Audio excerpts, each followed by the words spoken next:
మీ అబ్బాయికి అమ్మాయికి ఎంత ఏజ్ గ్యాప్ ఉంటుంది? వయసు ఎంత పెద్దది ఆవిడ? ఆ అమ్మాయికి 38 దాకా ఉన్నాయి మేడం, 40 దాకా ఉంటుంది వయసు. ఓ 40 ఏళ్ళ అమ్మాయి. మీ అబ్బాయి వయసు ఎంత ఉంటుంది? 23 వెళ్ళిపోయి 24 అయిన తర్వాత. చిన్న పసోడు మేడం, బీటెక్ అయిపోయింది, టీసీఎస్ లో జాబ్ వచ్చింది. ఎక్కడ పసోడు? పసోడు పనులు చేయట్లేదుగా మీ అబ్బాయి. ఎంతకాలం అయ్యిందంట అసలు పరిచయం? ఎప్పుడు ఏమన్నా తెలుసా మీకు? తెలియదు మేడం, 2 ఏళ్ళు అని చెప్తున్నారు, మాకు తెలియదు. వారికి వశీకరణ చేసింది ఏమో మాకు తెలియదు. పెద్ద అబ్బాయి నిస్కారం జరిగితే అది కూడా చెడగొట్టాలని వాళ్ళిద్దరు ఫోన్లు చేశారు మేడం అక్కడికి. ఇంతకీ అమ్మాయికి పెళ్ళయి పిల్లలు ఉన్నారా? నిజమేనా? 2 పిల్లలు ఉన్నారు అమ్మాయికి. భర్త ఏమయ్యాడు? ఫస్ట్ భర్త భర్త చనిపోయాడంట.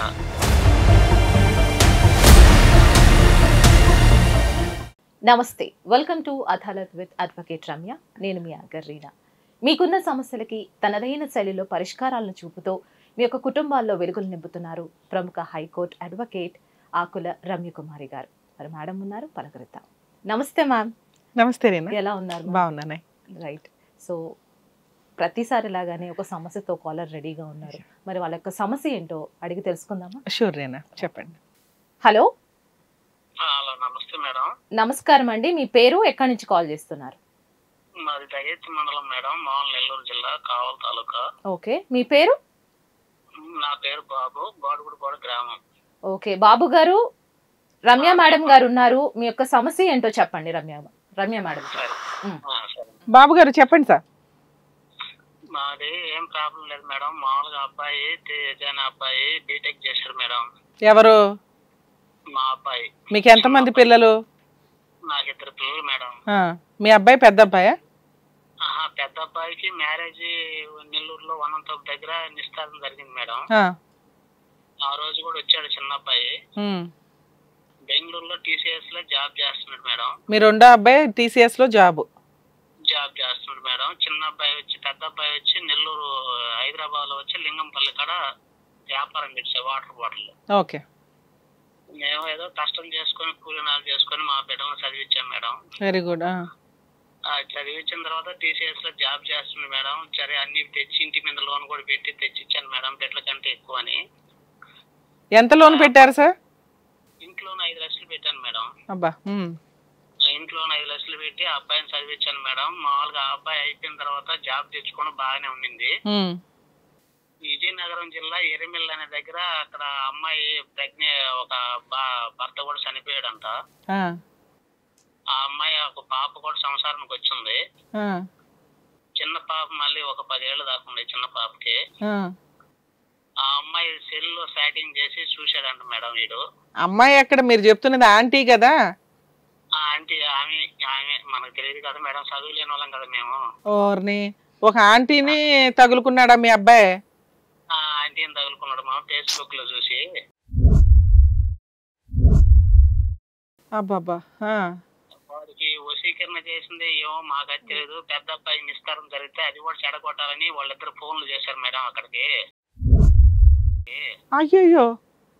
అక్కడ చేసిన తర్వాత అమ్మాయి ఎంసీ చేసింది, ఉద్యోగం వస్తుంది మేడం మహేంద్ర కంపెనీలో. అమ్మాయి కూడా అది చేసిన తర్వాత ఇంత దూరం వాళ్ళకి ఫోన్ చేశారు కదా అని చెప్పాను. మేము 7 మందిని పోయాము మేము. అది పోతే బేబీ నన్ను చేసుకుపోతారు, బేబీ నన్ను చేసుకుపోతారని మా అమ్మ అప్పని కూడా వదిలిపెట్టేసి ఆ అమ్మాయి ఎంటపడి వెళ్తున్నాడు మేడం వాడు. అయ్యో. వశీకరణ అనేది అదేదో చేసేసిందంట, ఏం చేసిందో మాకు తెలియదు మేడం. కాదండి, ఫేస్బుక్ లో పరిచయం ఎంతకాలం అయ్యిందంట? అసలు పరిచయం ఎప్పుడు ఏమన్నా తెలుసా మీకు? తెలియదు మేడం, 2 ఏళ్ళు అని చెప్తున్నారు, మాకు తెలియదు. మీ పెద్ద అబ్బాయికి మ్యారేజ్ ఎప్పుడు అనుకున్నారు? ఈ పెద్ద అబ్బాయికి ఫిబ్రవరిలో జరగాల్సింది మేడం. అవలా వీళ్ళ ఫోన్ల వల్ల? ఆ ఫోన్ల వల్ల వాళ్ళు కాలేదు, ఇది కానీ ఏదో ఒకటని వాళ్ళు చేశారు కొత్త ప్రోగ్రామ్. అందువల్ల ఆగిపోయారు మేడం. ఆ అబ్బాయిని మళ్ళీ నేను ఎమ్మెల్యే దగ్గరికి పోయి చిన్నగా చేసుకొచ్చి. కాదండి, ఇప్పుడు మీ పెద్ద అబ్బాయి ఇక్కడ హైదరాబాద్ లో ఎక్కడో బిజినెస్ చేసుకుంటున్నాడు చిన్నది. మీకు మంచి సంబంధం మీ పెద్ద అబ్బాయికి వస్తే మీరు మాట్లాడదాం అనుకున్నారు. వాళ్ళకి మీ రెండో అబ్బాయి యొక్క గర్ల్ ఫ్రెండ్ ఆంటీ ఎవరైతే ఉన్నారో ఎందుకు మ్యారేజ్ సంబంధం చెడగొట్టాలని ఎందుకు అనుకున్నారు? ఏం చెప్పారంట వాళ్ళకి? వాళ్ళకి 3 ఆడపిల్లలు మేడం, ఒక అబ్బాయి. వాళ్ళకి ఇంక 2 పాపలు ఉంటే ఆ పాపలు కూడా బాగుండ్రు. నేను మా అన్నది బాగుంది, నాకు నా మీద అని చెప్పాడంటే ఇన్ని ఫోటోలు తీసుకోపోయిన తర్వాత ఆ అమ్మాయికి. అర్థం కాల. ఈ ఫోటోలు పెళ్లి నిశ్చితార్థానికి వచ్చాడు కదా అబ్బాయి, అవును. అవి వచ్చిన తర్వాత ఇంకిద్దరు పాపలు ఉండరు, వాళ్ళ నేను చేసుకున్నా బాగుండేది అది ఇది అని చెప్పాడంట ఆ అమ్మాయితో, వాడు ఉంచుకున్న ఆంటీతో. ఓకే. అది నువ్వు ఇంక ఇక్కడ వెళ్ళిపోతే వాడు ఇంకా ఆ బస్సి మొలకాన అక్కడ వెళ్ళిపోతాడని లెక్కలో వాడికి ఏదో వశీకరణ చేసేసినట్టుగా ఆ అమ్మాయి ఏంటంటే బేబీ బేబీ అంటే ఆ అమ్మాయి ఎంట పడి వెళ్తున్నాడు, కానీ మా ఎంట రావట్లే వాడు. ఓకే, ఉంచుకున్న అమ్మాయి వెనకాల వెళ్తున్నాడు. మళ్ళీ మేము ఇక్కడ తీసుకొని వచ్చి ఎమ్మెల్యే దగ్గరికి పోయి కాదు సార్, ఇప్పుడు ఇంతకీ సంబంధం ఏమైంది? సంబంధం వాళ్ళకి ఏం చెప్పాడు? సంబంధం వాళ్ళకి ఏముంటుందంటే మీరు అదేదో ఒకటి వగదించుకోండి అప్పుడు ఇస్తాం, పెద్ద అబ్బాయి గురించి ఏం ప్రాబ్లం లేదు కదా ఇస్తాం అని చెప్తున్నారు మేడం. రెండో అబ్బాయికి కూడా ఇస్తారా వాళ్ళు? రెండో అబ్బాయికి ఎట్టేస్తారు మేడం, వీడికి ఏదో ఓకే అయితే కదా వాడు ఉద్యోగం చేసుకోండి కాబట్టి ఇస్తారు. వాళ్ళు కొంచెం పేదవాళ్ళే, మా ఇంటి వాళ్ళే ఇస్తారు. వీడి మంచోడు కాబట్టి ఇస్తుండే ఎట్టేస్తారు మేడం, అది కదా. పెద్ద అబ్బాయికి ఇవ్వడానికి ఓకేనా వాళ్ళు? పెద్ద అబ్బాయికి ఇవ్వటం ఓకే, వాళ్ళు మొన్న కూడా మేము పోయి అడిగి వస్తే వాడిని ఎత్తులాడితే నేను నాకు యాక్సిడెంట్ అయ్యి కాలు కూడా ఇరిగింది మేడం. అరే రే, రెండో అబ్బాయిని ఎత్తుక్కుంటూ. మరి ఇప్పుడు జాబ్ చేస్తున్నాడా లేదా? జాబ్ పైన చేస్తున్నాడు మేడం. ఇవాళ బ్యాంకు వాళ్ళు కూడా వచ్చారు, బ్యాంకులో అప్పులు కూడా తీసుకొచ్చాడు. నా దగ్గర నుంచి 1.5 లక్ష డబ్బులు వేసాను, మళ్ళీ ఒకసారి 50,000 వేసాను. ఒకసారి మళ్ళీ ప్రెగ్నెంట్, నా కడుపు పోయింది, రాముడు పిల్లకాలంటే మా భార్య సరుడు పెట్టి మళ్ళీ 30,000 వేసాను. ఏదో పెళ్లి కాని భార్య పిల్ల కావాలనుకున్నా నేను. ఓకే. ఆ అమ్మాయి పెళ్లి కాని పిల్ల కావాలా, సరే కులాలన్నీ కలుస్తున్నాయి కదా, సరే వాడు ఇష్టపడుతా అంటున్నాడు కదా వాడు చేసుకుంటారులే, సరే పెద్దవాడు చేసేద్దాం అనుకున్నాం మేడం. సార్ ఇప్పుడు మీరు చెప్తున్నది ఏంటంటే మీ పెద్ద అబ్బాయికి ఒక సంబంధం వచ్చింది, ఆ సంబంధం ఎంగేజ్మెంట్ అయ్యే టైంలో మీ రెండో అబ్బాయి వచ్చాడు.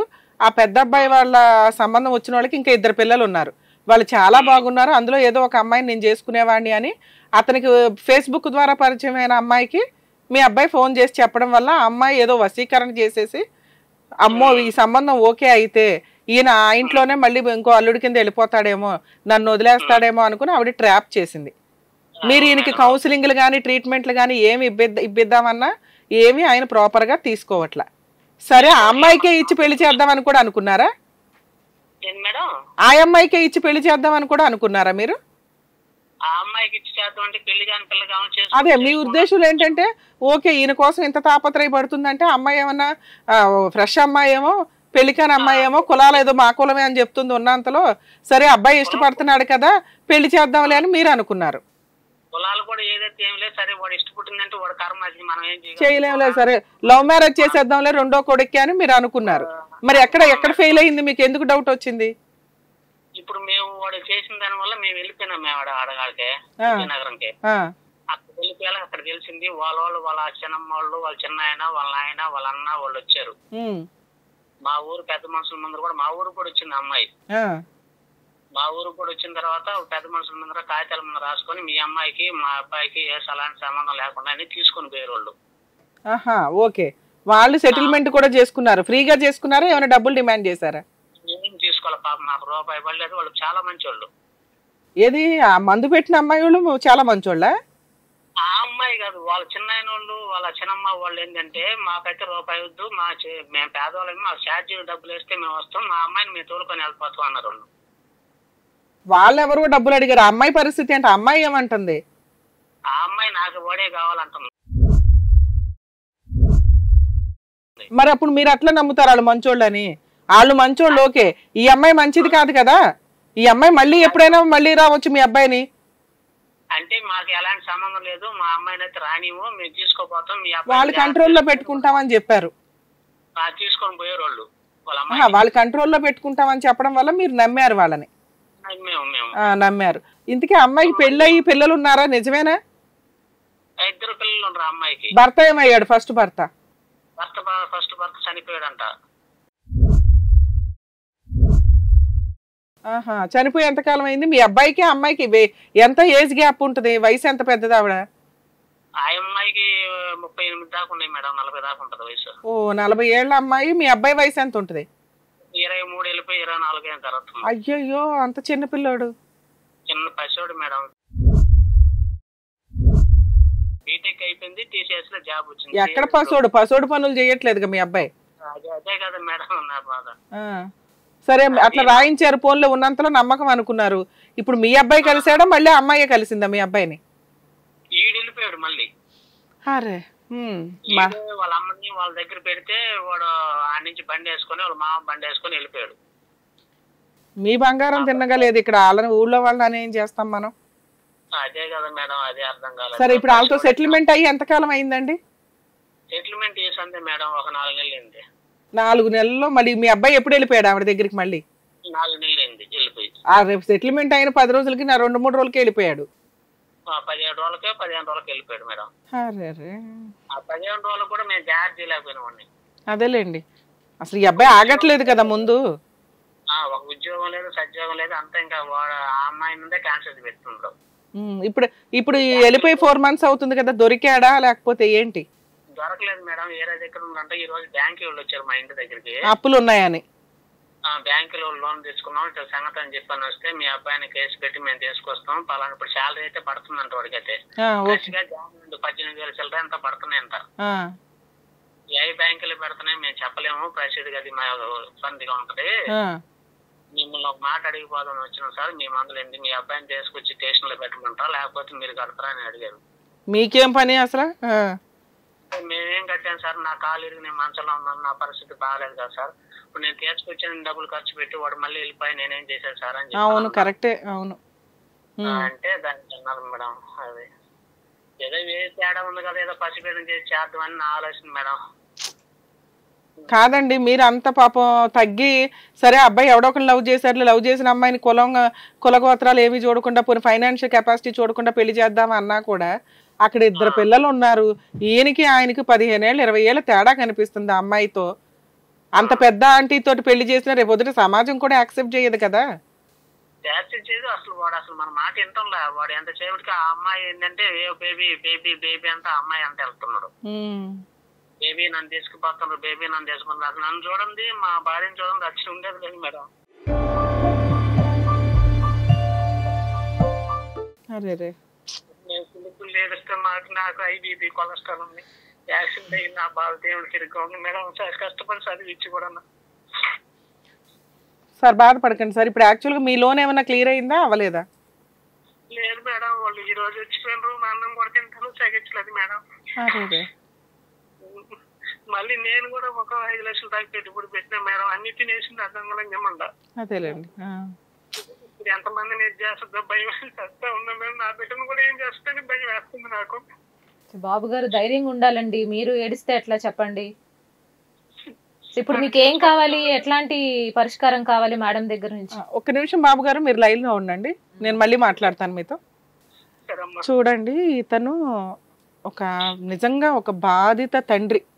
మనం మాట్లాడాలంటే పిల్లల్ని కూలీనాలి చేసుకుంటూ కష్టపడి సంపాదించి రూపాయి పోగేసి, అంటే రక్తం పిండి రూపాయి పోగేసి పిల్లల్ని TCSలో జాబ్ రావడం అంటే మామూలు విషయం కాదు. అంత ఫైనాన్షియల్ ఇదిలో పిల్లల్ని చదివించి అక్కడ జాబ్ కొట్టేలాగా పిల్లోడిని ఇది చేశాడు అంటే చెట్టుకి నీళ్లు పోసుకొని పెంచుకుంటూ వస్తే కరెక్ట్గా నీడ ఇవ్వాల్సిన టైంకి అక్రమ సంబంధమో ఇంకొకటో ట్రాప్లో, సోషల్ మీడియా ట్రాప్లో జీవితం సర్వనాశనం చేసుకుంటున్న వ్యక్తి. ఆ అమ్మాయికి అవసరం, ఈయన కాకపోతే ఇంకొకడు ఎవడొకడు తగులుతాడు. ఎందుకంటే ఆవిడ సోషల్ మీడియాలో కూర్చొని చేస్తున్న పనే ఆ పని. 2 పిల్లలు పెట్టుకొని ఉంది, ఇల్లు గడవాలి, ఉన్న అందంతో ఏదో ట్రాప్ చేస్తూ ఉండుండొచ్చు. వీళ్ళు ఏమనుకుంటారంటే ఫస్ట్ పరిచయం ఉన్నప్పుడు చిన్న అమ్మాయి అనుకుంటాడు, ఏ ఫోటో పెట్టిందో, ఏ వయసులో ఫోటో పెట్టిందో అక్కడ. ఈయనకున్న ఖాళీకి ఇప్పుడు సాఫ్ట్వేర్ జాబ్స్ ఇవన్నీ ఎట్లా ఉంటాయంటే టెన్షన్స్ ఎక్కువ ఉంటాయి. మనకేదో కనిపిస్తూ ఉంటుంది కానీ అబ్బా వాళ్ళకి ఇన్ని lakhs ఆఫ్ శాలరీ వస్తుంది, వీళ్ళకి ఎప్పుడు పార్టీలు ఉంటాయి, ఇవి అవి అనుకుంటాం. కానీ అంత వర్క్ ప్రెషర్ కూడా ఉంటుంది. ఎవడు ₹1 ఊరికే ఇవ్వరు ఏ ఎంప్లాయీకి కూడా. ఆ టెన్షన్స్ ఉన్నప్పుడు ఎట్లా ఉంటుందంటే ఉన్నంతలో ఏదో ఒక రిలాక్సేషన్. ఆ రిలాక్సేషన్స్కి చాలా దిగజారుతున్న కల్చర్లోకి మనం వెళుతున్నాం. ఓకే, అవి వాళ్ళ ఇష్టం, వాళ్ళ పర్సనల్, ఇంట్లో వాళ్ళు యాక్సెప్ట్ చేస్తున్నారు, డబ్బే ఇప్పుడు ఇంపార్టెంట్ అయిపోతుంది కాబట్టి వాటితో పాటు కొంచెం క్యారెక్టర్తో వెళ్దాము అని అనుకుంటే కుదరట్లా. సో ఆ పొజిషన్లో ఉన్నప్పుడు అందరూ పబ్లిక్ వీటి వేటికెళ్ళి రిలాక్స్ అవుతున్నప్పుడు ఇట్లా వెళ్ళని వ్యక్తులు ఎట్లా ఉంటుందంటే ఎట్లా సోషల్ మీడియాలో పడ్డాం. ఈ సోషల్ మీడియాలో పడినప్పుడు మంచి అమ్మాయి, వీళ్ళ అదృష్టం బాగుండి మంచి అమ్మాయి దొరుకుంటే ఓకే, సంబంధం వచ్చింది అనుకునేవాళ్ళం. ఎందుకంటే సంబంధాలన్నా ఇప్పుడు మ్యారేజ్ బ్యూరోల ద్వారానే తెచ్చుకోవాల్సి వస్తుంది. అదేదో పరిచయం ఉంది, వీళ్ళిద్దరి మధ్య ఒక ర్యాపో నడిచింది, వీళ్ళిద్దరు ఎక్కడో కలిశారు, ఒక మంచి సంబంధం, దానికి కూడా వీళ్ళు యాక్సెప్ట్ చేశారు. ఏదో ఒక అబ్బాయికి నచ్చింది చేసేద్దాం, పెద్ద అబ్బాయికి మనం చూసిన సంబంధం చేసేద్దాం, ఎందుకంటే వాళ్ళు మంచోళ్ళు. వాళ్ళు ఆల్రెడీ అంటున్నారు ఈ ప్రాబ్లం ఏదైనా ఉంటే సాల్వ్ చేసుకోండి, మీ పెద్ద అబ్బాయికి అయితే మేము ఇస్తాం సంబంధం అని వాళ్ళు రెడీగా ఉన్నారు. ఇతను ఆ సంబంధానికి వచ్చినాక ఒక సెకండ్ రియలైజ్ అయ్యాడు, అరే అమ్మ నాన్న ఒక మంచి సంబంధం చూశారు, వాళ్ళకున్న మిగతా 2 పిల్లలు బాగున్నారు, ఇప్పుడు అరేంజ్డ్ మ్యారేజ్ ఎందుకు చేస్తారు అంటే తల్లిదండ్రులు ఒకటి బ్యాక్గ్రౌండ్ అన్ని మ్యాక్సిమం చూసుకుంటారు, మనకంటే కొంచెం తక్కువ ఉన్న అమ్మాయిని ఎందుకు తెస్తారంటే వీళ్ళని బాగా చూసుకుంటుంది, సర్దుకొని ఉంటుంది, నువ్వెంత అనకుండా అనే దాంతో వీళ్ళు పద్ధతిగా ఆలోచించి ఒక సంబంధం తీసుకొని వచ్చారు. అది చూసినప్పుడు అబ్బాయి ఒక సెకండ్ రియలైజ్ అయ్యాడు. ఆ రియలైజ్ అయినప్పుడు ఆ అమ్మాయికి అది లాస్ అవుతుంది కదా. ఇక అమ్మాయి ఏం చేసింది, ఇంక వెంటనే అంటే వీళ్ళకున్న సోషల్ మీడియా పరిచయానికి ఎక్కడో కలిసే ఉంటారు, ఏదో డైరెక్ట్గా వీళ్ళిద్దరు కలవడం కాదు కదా, ముందు నుంచే పరిచయం 2 years నుంచి ఉందంటున్నారు. ఎక్కడో కొంత ఎంతలాగా మాట్లాడుకుంటారంటే వన్స్ ఒకసారి నైట్ కాల్స్ స్టార్ట్ అయినాయి అంటే వాటికి అంతే ఉండదు. అదే డే టైం మీకు అంత రొమాంటిక్ మాటలు రాకపోవచ్చు, కానీ నైట్ కాల్స్ ఎవరికన్నా కానీ డేంజరే. అసలు 9 తర్వాత కాల్స్ ఎంటర్టైన్ చేయకూడదు, ఓన్లీ ప్రొఫెషనల్కి సంబంధించినవో వర్క్కి సంబంధించినవో తప్ప. ఈ టీనేజ్ పిల్లలు కానీ ఇట్లా జాబ్స్ చేసుకునే వాళ్ళు కానీ ట్రాప్లో పడుతున్నారండి. యాక్చువల్గా మనం చాలా కేసులు న్యూస్ పేపర్స్లో రాకపోవచ్చు, కానీ కేసుల పరంగా చూస్తే అమ్మాయిలు కానీ అబ్బాయిలు కానీ అట్లా అమ్మాయిలది ఎక్కువ కనిపిస్తుంటుంది మనకి. ఎందుకంటే వేరే కంట్రీస్ వాళ్ళు పరిచయాలు పెట్టుకొని వాళ్ళ దగ్గర మాకు ఇదండి అదండి అని అమౌంట్లు వేయించుకోవడాలు, ఏదో వంక పెట్టి రొమాంటిక్గా మాట్లాడి తీరా చూస్తే వాళ్ళు ఎవరో ముసలోళ్ళు అయి ఉంటారు. మాకు తెలిసే ఒక కేసు అండి, ఆవిడ ఆల్రెడీ 60-70 years అంటే 50 to 60 years ఉండే ఆవిడ వాళ్ళ దగ్గర ఉండే ఒక అమ్మాయి ఫోటో పెట్టేసి దగ్గర ఒక 50 lakhs వసూలు చేసింది. అరే బాబు నువ్వు అంత డబ్బు ఎట్లా ఇచ్చావరంటే నమ్మానండి. ఎక్కడ నమ్ముతావు, 3 lakhs దగ్గర స్టార్ట్ అయింది, 5, 8, 10 ఇలా వెళ్తూనే ఉంది. రండి ఒకసారి ఇండియా రండి కలుద్దాం అనటం, మా అమ్మకి హెల్త్ బాగాలేదు, తీరా అమ్మ అనే క్యారెక్టర్ మళ్ళీ ఈవిడే అమ్మ క్యారెక్టర్లో మాట్లాడుతుంది. మామూలుగా ఆన్ స్క్రీన్ రాకుండా యూత్ లుక్ తోటి మాట్లాడుకుంటూ వెళ్ళి అది తెలిసి వాడు గుండె పగిలినంత పని అయింది. అవి కేసులు వేసుకుంటూ వచ్చాడు. కొంచెం వాళ్ళ మీద మనకి న్యూస్ పేపర్లో వచ్చిన కేసు అదే ఒక రకంగా. సో కానీ వాళ్ళ మీద ఏం యాక్షన్ తీసుకుంటాం, ఆల్రెడీ చీటింగ్, ఈ కేసు ఫైట్ చేయడం కోసం అమెరికా నుంచి వచ్చి ఇది అవ్వలేడు. అలా ఇప్పుడు ఈ అబ్బాయి ట్రాప్ అయినట్టే రెక్క ఒక రకంగా. అయినా పోనీ రియలైజ్ అవుతున్నాడా, చూసి నాకు రియలైజ్ అయిపోవాలి, మంచి అమ్మాయి యూత్ అనుకున్నాను, పెళ్లి చేసుకుందామనే కదా ఒక అమ్మాయితో పరిచయం, లేదా ఫిజికల్ రిలేషన్లు పెట్టుకుందామని. అలా రిలేషన్ పెట్టుకున్నామా వదిలేసామా, ఎందుకంటే ఆవిడే ఇష్టపడి వచ్చింది. లేదు అమ్మాయిని పెళ్లి చేసుకుందాం అనుకున్నామా, అమ్మాయిని చూసినాక అమ్మాయి బ్యాక్గ్రౌండ్ ఏంటి, ఎలా ఉంటుంది, నా తల్లిదండ్రులను బాగా చూసుకుంటుందా లేదా, ఇవైతే రియలైజ్ అవ్వాలిగా. ఎందుకంటే వాళ్ళ నాన్నని చూస్తే ఆయనకి మాట్లాడుతుంటేనే తెలుస్తుంది, ఆయన ప్యూర్గా మాట్లాడుతున్నారు, హానెస్టీగా ఉంది ఆయన మాట్లాడేది, ఎక్కడా క్రియేట్ చేసి ఒక డైలాగ్ మాట్లాడాల. సో అది ఆయన బాధ మనకి ఎక్స్ప్రెస్ చేసింది, ఆయన బాధ. అరే 2 కొడుకులు నేను ఎంత పోషిస్తే ఒక కొడుకు జీవితం ఇలా అయిపోయిందండి, నా కొడుకు ఏమైపోతాడు, ఇప్పుడు ఈయన కష్టం కూడా ఆయనకి కష్టం అనిపించట్లా, ఆయనకి యాక్సిడెంట్ అయ్యింది, అప్పులు ఉన్నాయి, అతను అప్పులు చేసేసి బ్యాంక్ వాళ్ళు వచ్చి పరువు తీస్తున్నారు, అయినా అతను మాట్లాడుతుంది ఏంటంటే నా కొడుకుని ఏం చేస్తుందోనండి, నా కొడుకు నాకు జాగ్రత్తగా వస్తే చాలు. అది ఆ తండ్రి ప్రేమ కనీసం మేబీ అలా డిప్రెషన్స్లోకి అట్లా వెళ్ళిపోయిన వాళ్ళకి అర్థం కాకపోవచ్చు, కానీ రియల్గా కరెక్ట్గా ఉన్న వ్యక్తులు 1-10 సార్లు ఆలోచించండి. మీరు ఇట్లా అక్రమ సంబంధాలు పెట్టుకోనో లేకపోతే పనికి మాల అమ్మాయిలు వెనకాల పోయి అప్పులు పాలైపోతేనే నీ తండ్రి ఆవేదన ఎలా ఉంటుంది. సో ఇక్కడ ఈ కేసు విషయానికి వచ్చేటప్పటికండి ఆ అమ్మాయి నిజంగా ఇప్పుడు మనం నమ్మకపోవచ్చు, వాళ్ళకుండే నమ్మకాలు వాళ్ళకున్నాయి. లవ్ అంత పిచ్చిగా ఉంటుందా, లవ్ ఎప్పుడు ప్యూర్గా ఉంటుంది. ఆ లవ్ చేసిన వ్యక్తితో పాటు కుటుంబం, తల్లిదండ్రులు, సమాజం ఇవన్నీ కన్సిడర్ చేస్తేనే అది ప్యూర్ లవ్, పర్ఫెక్ట్ లవ్ అవుతుంది. ఇక్కడ పెళ్ళైపోయి ఇద్దరు పిల్లలు ఉన్న అమ్మాయిని యాక్సెప్ట్ చేయాలి అంటే తల్లిదండ్రులకి ఇంపార్టెన్స్ ఇవ్వాలిగా. అసలు ఆవిడని యాక్సెప్ట్ చేయడానికి తల్లిదండ్రులు నువ్వు ఒప్పించుకున్నప్పుడు నీది కరెక్ట్ లవ్ అవుతుంది. ఎందుకు ఇది మత్తు పెట్టారు అని ఆయన అంటున్నప్పుడు మనం నోరు మూసుకుంటున్నాం ఎందుకు అంటే ఉందా లేదా అని నేనేం దాని మీద కామెంట్ చేయట్లా.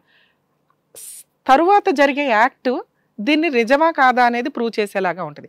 ఏంటి తర్వాత యాక్టు, నిజమే అబ్బాయి రియల్గా లవ్ చేశాడు, సరే ఈయనకంటే 15 ఏళ్ళు పెద్దదాన్నే లవ్ చేశాడు, సరే విడోవర్నే లవ్ చేశాడు, సరే 2 పిల్లలు ఉన్న ఆవిడనే లవ్ చేశాడు. ఆవిడతో పాటు తల్లిదండ్రులకి సమాజానికి అతను రెస్పెక్ట్ ఇచ్చుంటే అది లవ్. ఈ 2 పక్కన పడేస్తున్నాడంటే అది లవ్ కాదండి, పిచ్చి, ప్రేమ పిచ్చో కొవ్వో ఇవన్నీ మన లాంగ్వేజ్లో మాట్లాడాలంటే. ఒక కడుపు మండిన గుండె పగిలిన తండ్రి బాధ ఏంటంటే మత్తు మందు పెట్టిందండి, వశీకరణం చేసిందండి. సో ఈ ప్రాసెస్ వచ్చినప్పుడు ఆ వ్యక్తి ఓకే ఈ అమ్మాయి మంచిది నాన్న, క్యారెక్టర్ మంచిది, వయసే పెద్దది, పర్వాలేదు, నేను మీరు ఒప్పుకునే వరకు వెయిట్ చేస్తాను, అన్న పెళ్ళి అయిపోనివ్వండి గౌరవంగా, అలాగే ఏ అప్పులు చేయకుండా ఈ సంపాదిస్తున్నారు. అసలు నాన్న అప్పు తీర్చాలి కదా ఈ పాటికి.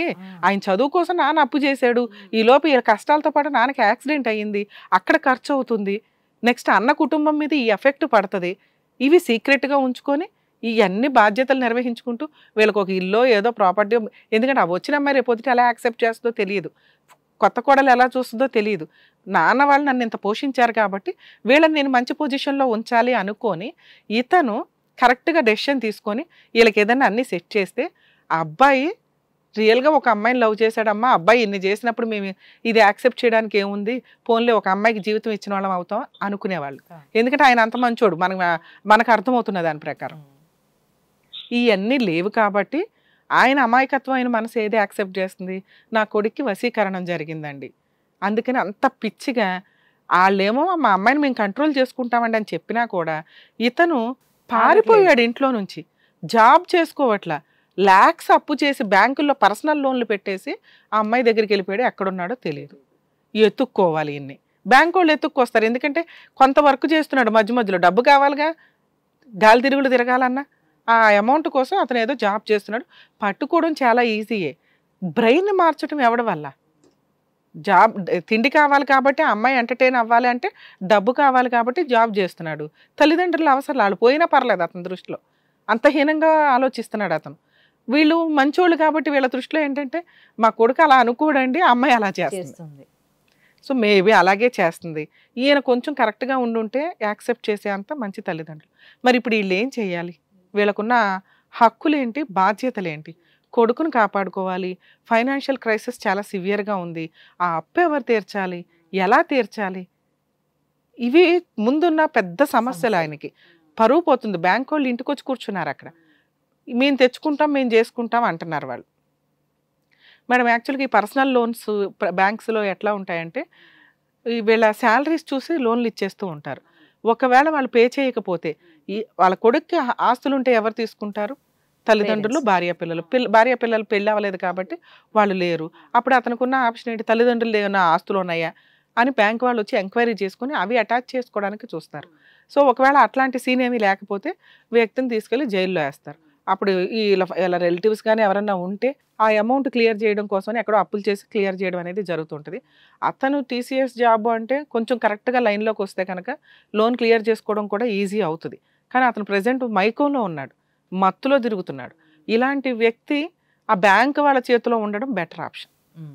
ఎందుకంటే తల్లి తండ్రి మీటింగ్కి వెళ్ళారు, పెద్ద మనుషులు పంచాయతీ పెట్టారు, నాకు అమ్మాయికి సంబంధం లేదని అమ్మాయి చేత రాయించారు, అతనికి సంబంధం లేదని ఇతను ఒప్పుకున్నాడు. ఇంటికి వచ్చి 10 రోజులు ఉండలే, ఆ మాయలో అట్లా పడిపోయి వెళ్ళిపోతున్నాడు, ఆ మత్తులో, ఆ మైకంలో. అలా వెళుతున్న వ్యక్తిని వీళ్ళు కనుక కంట్రోల్ చేసి నాన్న నువ్వు కౌన్సిలింగ్కి రా, నువ్వు ట్రీట్మెంట్కి రా అని అంటే వీళ్ళని ఏదైనా చేస్తాడు, అతను ఏదైనా చేసుకుంటాడు డిప్రెషన్లో.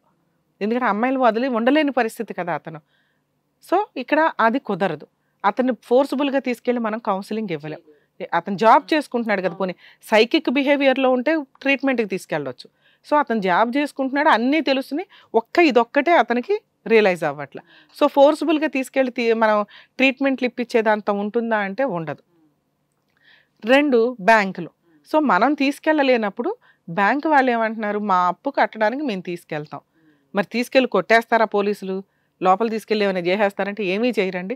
ఇవి ఫైనాన్షియల్కి సంబంధించిన కేసులు కాబట్టి మనం తీసుకెళ్ళి ఒక చోట హోల్డ్ చేసిన వ్యక్తిని ఉంచలేనప్పుడు వీళ్ళ అదృష్టం బాగుండి ఆ బ్యాంకు లోన్ ద్వారా ఏమన్నా ఆ వ్యక్తులు అలా తీసుకొని వెళ్ళి పోలీస్ స్టేషన్ కంప్లైంట్ ఇచ్చినా బెయిల్ ఇచ్చేస్తే మళ్ళీ అమ్మాయి దగ్గరికి వెళ్ళిపోతాడు, పని చేసుకొని తీర్చుకుంటాడు. బెయిల్ ప్రొసీడింగ్స్ ఇవ్వకపోతే కొన్ని రోజులు అమ్మాయి మైకంలోంచి బయటకు వస్తాడు, ఆవిడకి కష్టాలు తెలుస్తాయి. ఓహో ఇతను ఒక ఏటీఎం కార్డు ఆడేద్దాం అనుకుని నేను ఇది చేశాను, తీరా చూస్తే ఇతన్ని నేను పోషించాల్సింది, ఇతను నేను అడ్వకేట్ని పెట్టుకొని ఫీజులు పే చేయాల్సి వస్తుంది, ఇతను జాబ్ పోయి ఆల్రెడీ లక్షలు వస్తాయి అనుకుంటే లోన్లు ఉన్నాయి. ఇవన్నీ కష్టాలేగా. ఎప్పుడైతే మీకు ఫైనాన్షియల్ కష్టాలు స్టార్ట్ అవుతాయో రియాలిటీ బయటపడుతుంది. ఇక్కడ ఆ రియాలిటీ బయటపడి ఆవిడ అతన్ని వదిలేయడానికి ఒకవేళ ఈయన అనుకున్న భాషలో మనం మాట్లాడాలంటే అతను వదలడు. అలా వదిలేయాలనుకున్నప్పుడు ఆవిడ ఆ విరుగుడు కూడా క్లారిటీ ఇచ్చుకుంటుంది. తీసుకున్నప్పుడు ఆల్రెడీ నా వెనకే తిరగాలి అనే మత్తు మాటలు చెప్పినప్పుడు వదిలించుకోవాల్సిన సంబంధించిన మత్తు మాటలు కూడా ఆవిడ దగ్గరే ఉంటే వదిలించుకోవడానికి అవకాశం ఉంది. బ్యాంక్ వాళ్ళు అలా తీసుకెళ్లడం వల్ల, బ్యాంక్ వాళ్ళు ఆ వ్యక్తిని అలా తీసుకెళ్లడం వల్ల రియాలిటీ బయటపడుతుంది. ఆ అమ్మాయి వదిలేయడానికి అవకాశం ఉంది.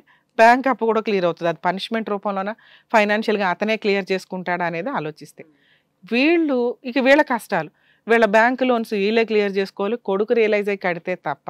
2 ఆరోగ్యం. ఈయన కొంచెం ఈ టెన్షన్స్ ఆపుకొని, ఇక్కడ ఉన్నది మగపిల్లోడు, ఇవాళ కాకపోతే రేపైనా వస్తాడు, రావాలి, వేరే ఆప్షన్ లేదు.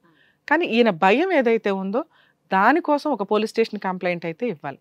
ఎందుకంటే వదిలించుకోవడం కుదరినప్పుడు అవి ఎంత దూరం వెళ్తాయో మనకు తెలియదు. సో బాబు గారితో మాట్లాడదాం. సో బాబు గారు వినండి. వినండి, మేడం చెప్తారు. సార్, యాక్చువల్గా ఇప్పుడు మీ కేసు అంతా మాట్లాడింది మీరు విన్నారు. మీకు ఇప్పుడు అర్థమై ఉంటుంది ఏం చేస్తే బెటరు అని. బ్యాంకు వాళ్ళని మీరు ఆపలేరు, ఆ డబ్బులు మీరు కట్టొద్దు. మీ అబ్బాయి ఎక్కడున్నా వాళ్ళని తీసుకొచ్చుకొని అతనికి కౌన్సిలింగే ఇస్తారో, లేదా మీ అబ్బాయి నిజంగా కాన్సన్ట్రేషన్లో ఉంటే ఆ బాకీ అతనే తీర్చుకుంటాడు. మీకు ఆ బాకీకి ఎటువంటి సంబంధం లేదు, మీరు టెన్షన్ తీసుకోకండి.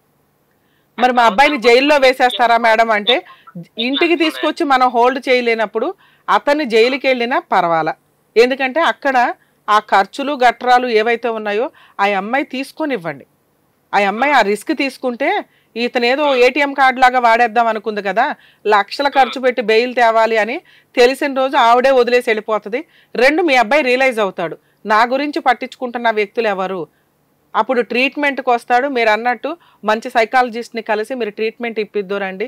మా దృష్టిలో అది సైకలాజికల్ డిప్రెషను ప్రాబ్లము, మీ దృష్టిలో అది వశీకరణం. ఆ 2 కూడా క్లియర్ అవుతాయి. సార్, ఉద్యోగానికి ఎటువంటి ప్రాబ్లము అవ్వదండి. ఎందుకంటే ఒక 1 మంత్ లీవ్ తీసుకుంటాడు. ఇలాంటి కేసుల్లో ఇప్పుడు మీ కేసే కాదండి, లవ్ చేశాడు, నిజంగా ఆ అమ్మాయి క్యారెక్టర్ నచ్చలేదు, వదిలేశాడు, రేప్ కేసులు పెట్టేస్తున్నారు ఈ మధ్య. అలాంటి టైంలో ఒక 15 డేస్ జైల్లో ఉండాల్సి వస్తుంది. అలా ఉన్నప్పుడు ఇలాంటి ప్రైవేట్ కంపెనీలు వీటిలో ఏం చేస్తారంటే వీళ్ళు ఒక 1 మంత్ అట్లా లీవ్ శాంక్షన్ చేస్తారండి. మీరు టెన్షన్ పడొద్దు. మీది అలాంటి కేసు కాదు, ఫైనాన్షియల్ కేసు. బ్యాంక్ వాళ్ళు అరెస్ట్ చేసి జైలుకి పంపించడం, ఒక్క నిమిషం సార్, బ్యాంక్ వాళ్ళు అరెస్ట్ చేసి జైలుకి పంపించడం వల్ల వాళ్ళ డబ్బులు వాళ్ళకి రావు. కాబట్టి వాళ్ళు ఏం చేస్తారంటే అరెస్ట్ చేయడం అంటే అతను ఎక్కడున్నాడో పట్టుకొని పోలీస్ స్టేషన్లో కూర్చోబెట్టుకొని బాబు ఎప్పుడు కడతావు, నువ్వు జైలుకి వెళ్తావా, డబ్బులు కడతానని యాక్సెప్ట్ చేస్తావా, మళ్ళీ ఒక లెటర్ రాయించుకొని. మీ అదృష్టం ఏంటంటే ఇది బయట వ్యక్తులు కాదు, ప్రైవేటు వ్యక్తులు అనుకోండి. ఈయన 10 రూపాయలు అప్పు చేసి ఉంటే వాళ్ళు 20 రూపాయలు ప్రామిసరీ నోట్లు ఇవి అవి వేస్తారు. బ్యాంక్ వాళ్ళ వడ్డీ రీజనబుల్ గానే ఉంటది. అతను యాక్సెప్ట్ చేస్తే ఆ అమౌంట్ గట్టిగా ఒక 3 నెలలు 4 నెలల శాలరీ, నెక్స్ట్ ఆ డ్యూ ఏదైతే ఉందో అది క్లియర్ చేసి మిగతాది మళ్ళీ ఇన్స్టాల్మెంట్లో కట్టుకోవడానికి కూడా అవకాశం ఇస్తారు. మనిషిని దొరకనివ్వండి, అది వాళ్ళ ద్వారా జరగనివ్వండి. మీరు ఇప్పుడు అరే బ్యాంక్ వాళ్ళు వచ్చారా రా మనం మాట్లాడుకుందాం అంటే రాడు. బ్యాంక్ వాళ్ళతో నేను చూసుకుంటాలే నాకు తెలుసులే అంటాడు. మీరు ఏ మంచి పని చేసినా దానికి వాల్యూ ఉండదు.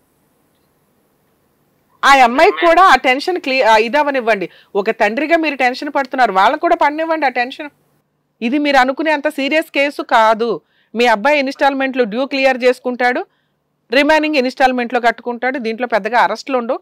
కానీ వాళ్ళని టెన్షన్ పడినివ్వండి అంటున్నా.